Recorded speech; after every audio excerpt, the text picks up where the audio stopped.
ओम नमो भगवते वासुदेवाय। साप्ताहिक राशिफल में आपका स्वागत है। ये राशिफल स्कॉर्पियो राशि के लिए है। वृश्चिक राशि वालों के लिए 28 अप्रैल से लेकर 4 मई के दिन कैसे बीतेंगे, संपूर्ण चर्चा करेंगे नक्षत्रों के गोचर के आधार पे, और उसी आधार पे मैं उपाय बताऊंगी। तो शुरू करते हैं स्कॉर्पियो राशिफल। स्कॉर्पियो एक ऐसी राशि है जो मन के अंदर अथाह पीड़ा रखती है, और उसकी पीड़ा का निवारण भी उनको नहीं मिलता है। वो अपनी बातें किसी से शेयर नहीं करते हैं। उनके मन में गहरे राज होते हैं और वो दूसरों की परेशानियों में हमेशा काम आते हैं। ऐसी हेल्पफुल करने वाली राशि वालों के लिए ये सप्ताह, एक लाइन में अगर इस सप्ताह के राशिफल की बात करें तो कोई अटका काम आपका बनेगा जिससे मन में प्रसन्नता होगी। अगर आपको मेरा ये प्रयास अच्छा लगता है साप्ताहिक राशिफल, तो वीडियो को सब्सक्राइब करें और कमेंट में हर हर महादेव अवश्य ही लिखिए। शुरू करते हैं वृश्चिक राशि पर। स्कॉर्पियो राशि वालों के लिए चंद्रमा की स्थिति का वर्णन करें तो चंद्रमा आपके छठे, सातवें, आठवें और नवें घर में चलेगा। जब ये चंद्रमा 1 और 2 तारीख को 8वें घर में आएगा तब आपको थोड़ी सी सावधानी रखनी है। 3-4 को कार्य बनेंगे परंतु रुकावटों के बाद बनेंगे। 28 तारीख का जो दिन है ये बहुत ही बढ़िया आपके लिए दिन बीत जाएगा, क्योंकि इसमें नक्षत्र ले रहे हैं चंद्रमा भरणी नक्षत्र, जो कि नक्षत्र है शुक्र का। भरणी नक्षत्र में जब भी चंद्रमा चलते हैं तो भोग विलास के प्रति व्यक्ति का आकर्षण बढ़ता है, इंद्रिय सुखों की प्राप्ति होती है, विपरीत का के प्रति आकर्षण बढ़ता है। इस समय आपको श्री सूक्त का पाठ अवश्य ही करना चाहिए। ये सप्ताह की जो शुरुआत हो रही है, आपके अटके काम बनेंगे। वो अटके काम बनेंगे आपके 29-30 तारीख को और 3 और 4 तारीख को। इस समय आपके कोई महत्वपूर्ण अटके कार्य बन सकते हैं।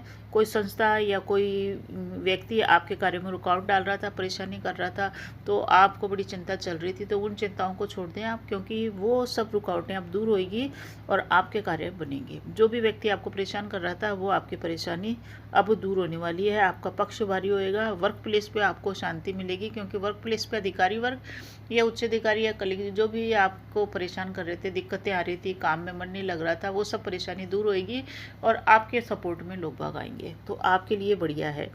इस सप्ताह अगर 29 तारीख की बात की जाए तो 29 तारीख को चंद्रमा ले रहे हैं कृतिका नक्षत्र। कृतिका नक्षत्र सूर्य का है और इस समय चंद्रमा चलेंगे आपके सप्तम घर में। सप्तम घर में चल रहे हैं, कृतिका नक्षत्र ले रहे हैं, वहाँ पे गुरु भी साथ है, तो नक्षत्र भी अच्छा है, गुरु की भी साथ स्थिति है, चंद्रमा भी है, तो गुरु चंद्र का योग अच्छा रहेगा।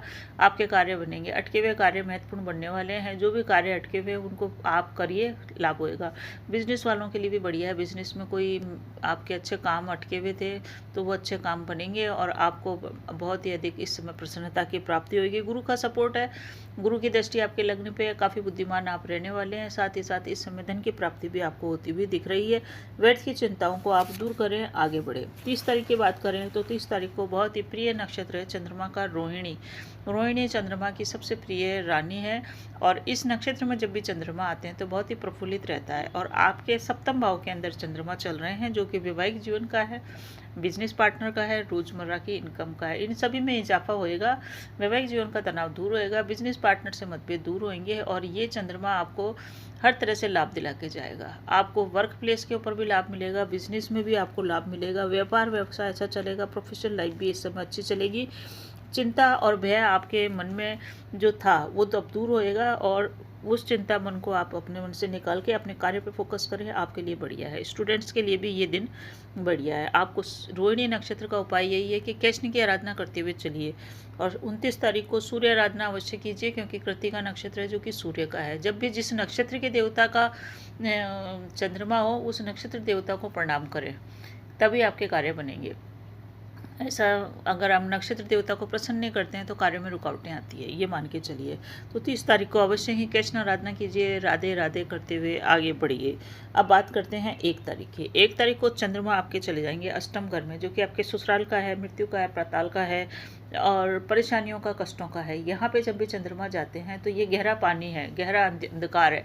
यहाँ पे चंद्रमा जैसा प्रकाशित गिर जाता है तो परेशान होता है, पीड़ित होता है, क्योंकि चंद्रमा को खुला आकाश चाहिए और यहाँ पे बहुत गहराई में चंद्रमा जाके पीड़ित हो जाता है। मानसिक तनाव इस समय रह सकता है। 2 दिन आपको शांति से निकालना है, 1 तारीख और 2 तारीख। अगर आप विवाहिक हैं तो ससुराल वालों से इस समय मतभेद हो सकते हैं, बात का बतंगड़ बन सकता है। आप जो बात बोलेंगे वो आपको वो बात आपकी समझ नहीं पाएंगे और वो आपके ही अंदर कमी निकालेंगे। वृश्चिक राशि वाले वैसे भी स्ट्रेट फॉरवर्ड होते हैं और हमेशा तैयार रहते हैं सहायता करने के लिए, परंतु उनके लोग बाग उनकी कद्र नहीं कर पाते हैं, उनके डिवोशन को समझ नहीं पाते हैं। ऐसा ही आपके संग होएगा 1 तारीख 2 तारीख को कि ससुराल वाले आपकी बात को नहीं समझ पाएंगे। आपको विवाद से बचना है। अगर आप विवाद से बच पाए, क्योंकि विवाद की स्थितियाँ इस समय निर्मित होगी, विशेष करके ससुराल वालों से या आपके जो पत्नी है उसके घर वालों से, तो इस समय आपको बहुत अधिक ध्यान रखना है। अगर आप विवाद से बचे तो ये समय आपके लिए अनुकूल रहेगा। 1 तारीख को मृगशिरा नक्षत्र ले रहा है जो कि मंगल का है। इस समय आवेश में आने से बचें। मंगल वैसे भी आवेशित ग्रह, गर्म ग्रह है। दिमाग को ठंडा रख के चलें और हनुमान आराधना करके आप चलें। बात करते हैं 2 तारीख की। 2 तारीख को भी नक्षत्र ले रहे हैं आद्रा। इस समय आपका मानसिक तनाव बढ़ा चढ़ा रहेगा, क्योंकि आद्रा नक्षत्र है राहु का। राहु चंद्रमा जब भी राहु के नक्षत्र में जाता है खुद ही परेशान हो जाता है, क्योंकि राहु चंद्र का जब योग बनता है तो वो ग्रहण योग होता है, और चंद्रमा भी अष्टम भाव में चल रहा है। तो ये 2 तारीख का दिन बहुत ही सावधानी के साथ व्यतीत करने का है। वेट की चिंता रहेगी, मन में भय का वातावरण रहेगा, ओवर थिंकिंग आप कर सकते हैं। तो इन सब चीज़ों से बचें, क्योंकि समय आपका अच्छा है। अगले जो दिन आ रहे हैं उस समय चंद्रमा आपके लगातार कम से कम 6-7 दिन आपके बढ़िया जाएंगे, जो आय में भी वृद्धि करेंगे, कैरियर में भी ग्रोथ करेंगे, भाग्य का भी सपोर्ट मिलेगा। बस तो 1 और 2 तारीख को निकाल लें। इस समय यात्रा के योग भी है, और यात्रा आपकी होगी 3-4 तारीख को। इस समय जो भी यात्रा होगी वो यात्रा सुखद होगी 3-4 तारीख को। तो 2 तारीख को आद्रा नक्षत्र को कंट्रोल करने की दुर्गा सप्तशती के मंत्रों का जाप या भगवान गणेश की आराधना करें, आपको निश्चित रूप से लाभ होएगा। अब बात करते हैं 3 तारीख की। 3 तारीख को है पुनर्वसु नक्षत्र। पुनर्वसु नक्षत्र रहेगा 12:11 तक। उसके बाद चले जाएंगे पुष्य नक्षत्र। पुनर्वसु नक्षत्र है 12:11 तक। तो कोई भी कार्य आपने पहले छोड़ दिया था और आप करना चाहते हैं तो 3 तारीख की सुबह से लेकर 12:11 तक कर सकते हैं। पुनर्वसु नक्षत्र का लाभ उठाइए। पुनर्वसु का मतलब है जो कार्य छोड़ दिया बीच में उसको वापस शुरू करने के लिए इस नक्षत्र का यूज़ किया जाता है।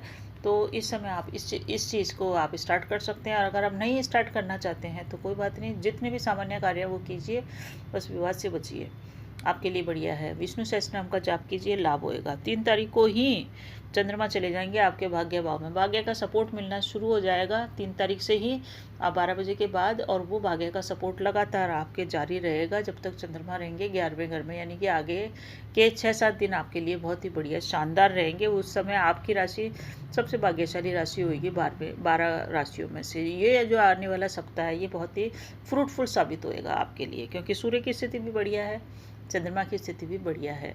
तो आपको 3 तारीख को क्या करना है कि पुष्य नक्षत्र में चलेंगे चंद्रमा। तो पुष्य नक्षत्र के जो शनि है देवता, तो दशरथ का शनि सूत्र का पाठ या विष्णु सहस्त्रनाम दोनों में से एक कीजिए, लाभ आपको होएगा। 4 तारीख की बात करें तो 4 तारीख को भी पुष्य नक्षत्र है। इस समय भी आप हनुमान आराधना करके आगे बढ़े, आपको भाग्य का सपोर्ट मिलेगा। भाग्य के सपोर्ट के साथ साथ आपके पराक्रम में वृद्धि होगी। आपका कम्युनिकेशन से संबंधित जितना काम है वो सब होएगा। बातचीत आपकी अच्छी चलेगी। जो बातचीत आपके अष्टम घर के चंद्रमा खराब कर रहे थे वो इस समय बढ़िया होएगी। अधिकारी आपके पक्ष में आएगा, आपकी जीत होएगी। यात्रा इस समय हो सकती है, लंबी दूरी की विशेष यात्रा हो सकती है, और वो यात्रा सुखद होएगी। जिस भी उद्देश्य से आप लाभ